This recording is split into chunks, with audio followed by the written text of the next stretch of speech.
I'm making this recap very late, so I apologize if the volume isn't as loud, but let's get straight into it. The Celtics faced off against the Oklahoma City Thunder, and Shea and Tatum both put on a show. Shea literally couldn't be guarded. They tried Peyton Pritchard, Jaylen Brown, and Al Horford. Look at what happened to Jaylen Brown, he isn't even in the frame here. And worst of all, Shea ends up making this layup.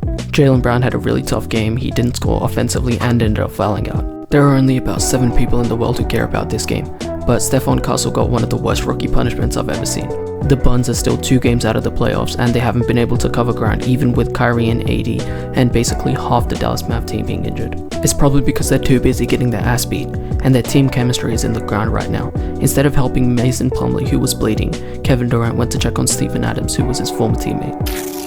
Karl Anthony Towns came up really big for the Knicks. He hit 2 back-to-back threes to give them the 6-point lead, and even with Mikal Bridges hitting this tough mid-range shot, they somehow choked and ended up getting into OT with the Portland Trail Blazers. Mikal Bridges, however, made up for it by hitting this tough 3 after Danny Avdija, I don't know how to say his name, hit a clutch and 1 layup. I don't know about the celebration, but I'll let it slide.